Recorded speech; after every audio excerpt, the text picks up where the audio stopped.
Why is it, do you think, we have a problem with discipline in the large class much more than we do in the smaller class? What would explain that? I mean, there's a professor there, there are students there, it's a classroom. Why is it so different in the large class? Anonymity. Anonymity. Okay, good. Anonymity is absolutely the key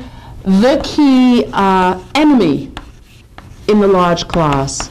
And that's why we face that sort of shapes a lot of the challenges that we experience in the large class.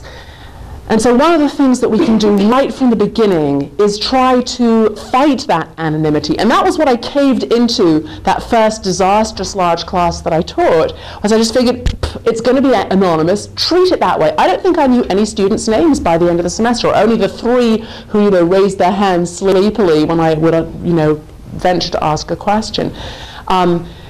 It's amazingly possible to learn students' names. That's something you really can do. It seems like it would be impossible, but it's actually very, very possible. And there are various different strategies that you can use. There will be, if you are engaging in interaction with your students, I said these things all overlap, you will be calling on them. They will raise their hand. At that point, you call on them. They say their thing. You won't be able to hear them because it's a large room and they think you have Superman-style hearing, and so although you're tempted to move towards them because then you'll hear them better, you actually move back from them, you move away from them because then they have to project more. But even when they project more, the class won't be able to hear them, and so you will have to repeat back for the class what so-and-so said. Now, it's very rude to refer to someone as so-and-so, and so you will say to them, when they're done speaking, you'll say, what was your name? And they'll say their name, and you have to be, so we have a really amazing range of wonderful names at Rutgers, so you have to be quite facile with guessing at what they might have said.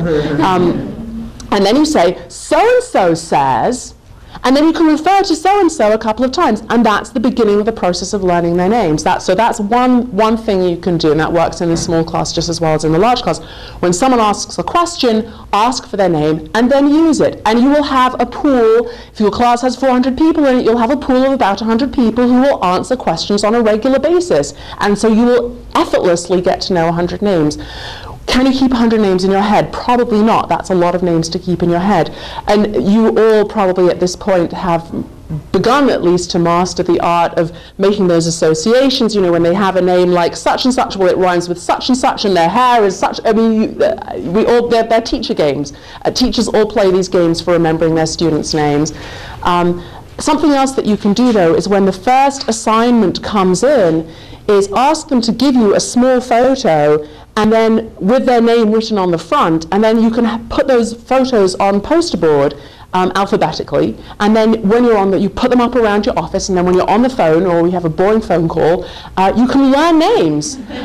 You're eating your lunch, you can just look at the names that are up on your wall. And every semester that I teach the large class, my office is plastered with my undergraduates' pictures, and it becomes kind of a game too, because I always say to them, think about the picture that you give me.